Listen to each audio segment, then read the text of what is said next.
जय मसीह की। प्रभु का धन्यवाद हो एक और आनंद से भरे सुंदर दिन के लिए। हमारा प्रभु, हमारा राजा, हमारी चिंता करने वाला परमेश्वर, प्रतिदिन हमारा बोझ उठाने वाला आज भी हमारे साथ है। हम उसका धन्यवाद करें। आज का हमारा मनन भजन 128 से है। आइए मैं जल्दी से इस भजन को आपके लिए पढ़ता हूँ। क्या ही धन्य है हर एक जो यहोवा का भय मानता है और उसके मार्गों पर चलता है। तो अपनी कमाई को निश्चय खाने पाएगा। तो धन्य होगा और तेरा भला ही होगा। तेरे घर के भीतर तेरी स्त्री फलवंत दाखलता सी होगी। तेरे मेज के चारों ओर तेरे बालक जलपाई के पौधे से होंगे। सुन, जो पुरुष यहोवा का भय मानता हो वह ऐसी ही आशीष पाएगा। यहोवा तुझे सियोन से आशीष देवे और तू जीवन भर यरूशलेम का कुशल देखता रहे, वरन तू अपने नाती पोतों को भी देखने पाए, इज़राइल को शांति मिले। पिछले भजन 127 में हमने घर के बारे में पढ़ा है कि घर यहोवा की आशीष से मिलता है। चाहे वो घर एक परिवार हो या घर एक भवन क्यों ना हो, ये दोनों ही आशीष परमेश्वर की तरफ से मिलती है। आज भी 27 से जुड़ा हुआ ये पारिवारिक आशीषों का एक भजन है, जिसमें शर्त इस पूरे भजन में केवल एक ही है, जो पुरुष यहोवा का भय मानता है। दो बार ये फ्रेज इस भजन में आया है। एक पहले में आया है, धन्य है हर एक जो यहोवा का भय मानता है, और दूसरा चौथे पद में, सुन, जो पुरुष यहोवा का भय मानता है वो ऐसी ही आशीष पाएगा। कैसी आशीष पाएगा? हम सब पारिवारिक जीवन की ऐसी ही आशीष चाहते हैं, और परमेश्वर ने हमारे परिवार के लिए, हमारे घर से लेकर परिवार के सुखी जीवन के लिए आशीष पहले से ही हमको दी है। और इन सारी आशीषों को पाने की शर्त केवल इतनी है, हम परमेश्वर का भय माने। पहली चीज, शर्त के साथ, भय मानने के साथ परमेश्वर के मार्गों पर चलना है। अब आशीष, तू अपनी कमाई को निश्चय खाने पाएगा। तो परमेश्वर की आशीष है कि आपको अलग से कमाई करने की आशीष मांगने की आवश्यकता नहीं। परमेश्वर का भय मांगने में आपको कमाई करने की आशीष भी दी है, और साथ में उस कमाई को खाने की, ना कि शैतान उसको छीन ले जाए या बुरे रास्तों पर खर्च हो जाए या ऐसे छेदों वाली थैली से निकल जाए जिनसे हमें कोई लाभ नहीं। तू निश्चय खाने पाएगा। परमेश्वर का भय मानना, उसके मार्गों पर चलना, इस शर्त के साथ परमेश्वर हमको कमाई की आशीष भी देता है, और उस आशीष को पूरा का पूरा अपने आनंद के लिए, अपने आशीष के लिए, पूरे परिवार के लिए खर्च करने की आशीष हमको मिली हुई है। और तू धन्य होगा, इसके साथ भी हमें ये आशीषित है, और तेरा भला ही होगा। हमारे सब बातों में भलाई की आशीष परमेश्वर ने हमको दी है। परमेश्वर का भय मानना, उसके मार्गों पर चलने से हमारे साथ परमेश्वर की भलाई सदा बनी रहती है। तेरे घर के भीतर तेरी स्त्री फलवंत दाखलता सी होगी। उसके साथ ये दूसरी आशीष साथ में जुड़ी हुई, या कहें तीसरी आशीष, जो पुरुष यहोवा का भय मानता है, उसके मार्गों पर चलता है, उसकी आज्ञाओं को मानता है, उसकी शिक्षा को मानता है और उसी पर चलता है, उसकी स्त्री को, मतलब उसका विवाह भी होगा, तभी तो स्त्री आएगी, उसको विवाह की भी आशीष है, और उसके स्त्री को और उसको माता और पिता बनने की आशीष भी परमेश्वर ने दी है। किस आज्ञा के पालन में? परमेश्वर का भय पालन में, भय मानने में, उसके मार्गों पे चलने में। परमेश्वर ने विवाह की आशीष, विवाह के साथ दोनों को पिता और माता होने की आशीष दी है, बच्चों की आशीष दी है, और फलवंत मतलब एक आध नहीं, परमेश्वर ने उसको भरपूर, उसकी मेज के चारों ओर उसके बच्चे उसकी मेज को भर देंगे। लगता है ना, आजकल हम देखते हैं एक डाइनिंग टेबल पर 6 कुर्सियां लगती हैं, तो माता पिता और 4 बच्चे। ये तो एक शुरुआत है 2 लोगों से, और फिर बच्चों की आशीष, बच्चों की और बच्चों के बच्चे, आगे लिखा है ना, नाती पोतों को भी देखने पाएगा। लंबी उम्र की भी आशीष है, नाती और पोतों की, मतलब बेटियां भी होंगी, बेटे भी होंगे, और उनकी बेटियां और उनके बेटे भी।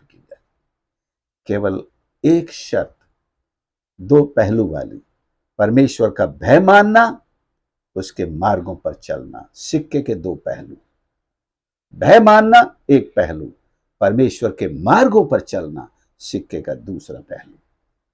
तो कुछ ज्यादा करने की आवश्यकता नहीं है। प्रचारक लोग सिखाते हैं ये करो वो करो, रोज बाइबल के 20 अध्याय पढ़ो, 15 पढ़ो, हर गुरुवार को, शुक्रवार शनिवार फास्टिंग रखो, ये करो। ये सब हमारे फायदे की चीजें हैं, इनका इनकार नहीं किया जा सकता। लेकिन कोई कहे 40 दिन उपवास रखो और आप ईश्वर का भय ना मानते हो, ईश्वर के मार्गों पर चलते ही ना हो, 40 दिन क्या, 40 साल उपवास करते रहो, कुछ मिलने वाला नहीं है। लेकिन जहां आपने परमेश्वर का भय मानना शुरू किया, उसके मार्गों पर, मार्गों का मतलब है उसकी आज्ञाओं का अक्षरश पालन शुरू किया। जैसे प्रभु यीशु ने कहा, तुम मुझसे प्यार करते हो तो मेरी आज्ञाओं का पालन करोगे। अगर हम परमेश्वर से प्यार करते हैं, परमेश्वर का भय मानते हैं, तो हम उसकी आज्ञाओं का पालन करके दिखाएंगे। तब ये आशीषें हमारे जीवन में परमेश्वर देता है। तेरे घर के भीतर, ये भी एक बड़ी आशीष की बात है। घर के भीतर तेरी स्त्री फलवंत दाखला सी होगी, तेरे मेज के चारों ओर तेरे बालक जलपाई के पौधे से होंगे। जलपाई का पौधा आसपास बहुत फैलता है, बड़ा घना हो जाता है, उसके नीचे भी और पौधे निकल आते हैं। सुन, जो पुरुष यहोवा का भय मानता है वह ऐसी ही आशीष पाएगा। यहोवा तुझे, एक ये आशीर्वाद है, यहोवा तुझे सियोन से आशीष देवे और तू जीवन भर यरूशलेम का कुशल देखता रहे। मतलब एक साथ में आशीर्वाद भी हमारे लिए, बेनेडिक्शन जैसा परमेश्वर ने हमको दिया है। यहोवा तुझे सियोन से आशीष देवे। सियोन आशीष देने की जगह है, जहां से परमेश्वर ने सारे जगत के लिए अपना उद्धारकर्ता दिया है, जहां से परमेश्वर सारे जगत से अपनी स्तुति आराधना की मांग करता है, जहां से परमेश्वर सारे जगत पर बड़े जल्दी आने वाले समय में राज भी करेगा, और जहां हम उसके साथ हो लेंगे।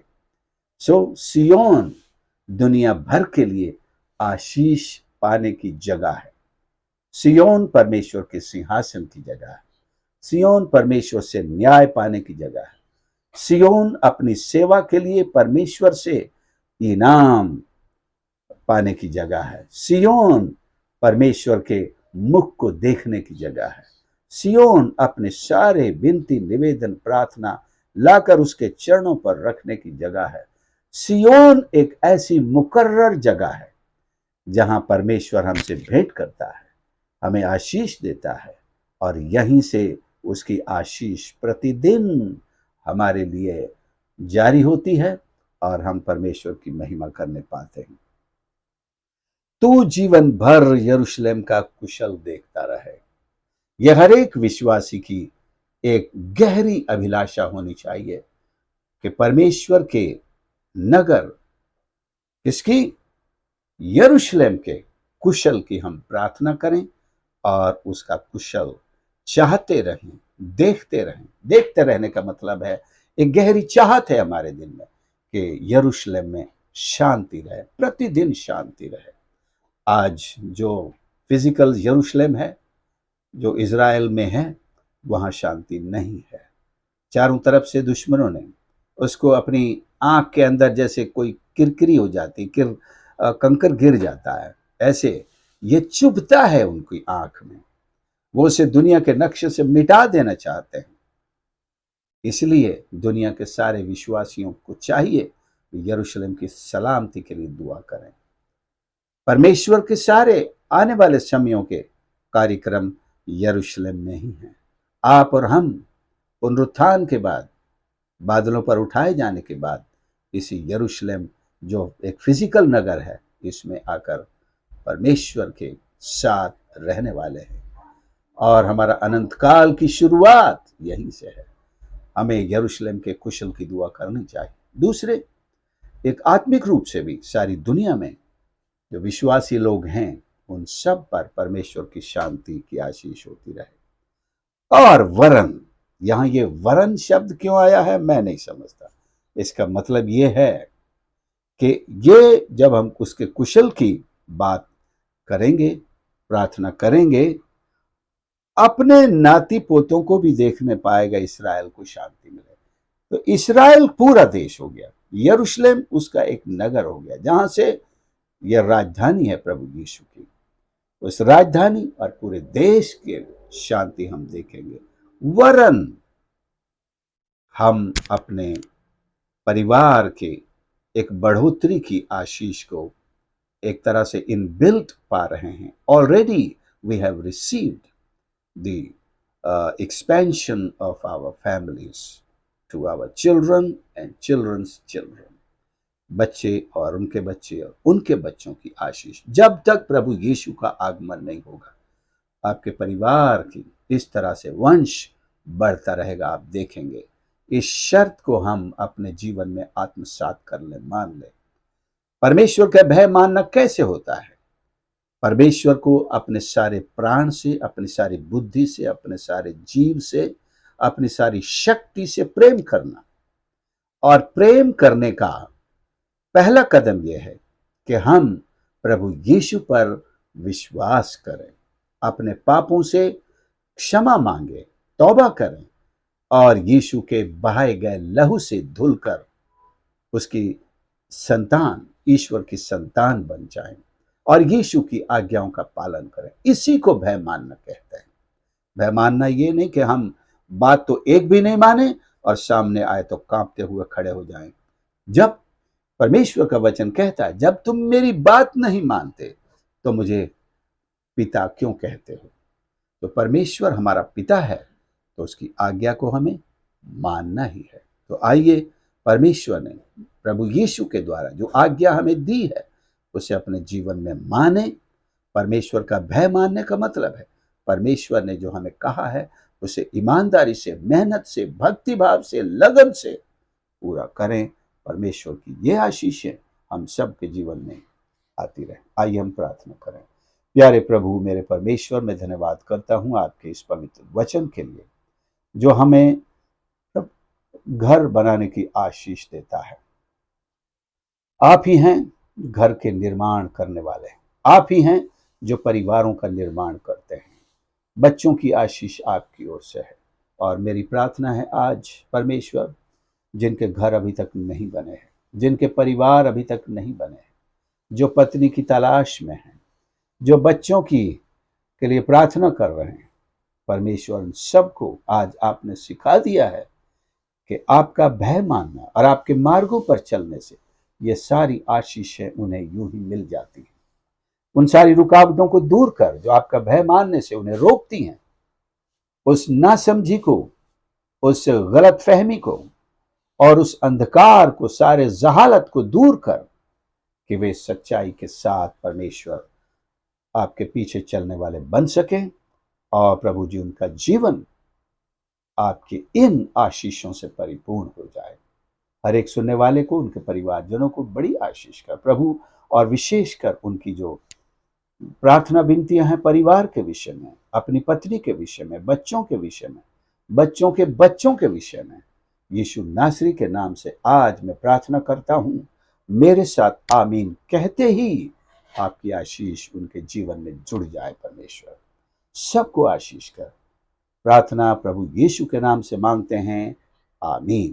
प्रभु आप सबको आशीष करे और आमीन का मतलब है ऐसा ही हो जो आपने मांगा है, जो मैंने आपके लिए प्रार्थना की है, मेरे लिए की है, बिल्कुल ऐसा ही हो। और याद दिलाना चाहता हूं, इस चैनल को जरूर सब्सक्राइब करें और मेरे साथ प्रतिदिन जुड़े रहें। प्रभु के इन आशीष वचनों में हम आशीष पाते हुए आगे बढ़ते रहें और ज़रूर इस संदेश को दूसरे लोगों के साथ ज़रूर शेयर करें। मैं देख रहा था रिपोर्ट, अनेक लोग शेयर कर रहे हैं। प्रभु आप सबको बहुत आशीष दे। इस सेवकाई के बदले में आपको भी प्रभु बहुत आयत से आशीष करेगा। God bless you.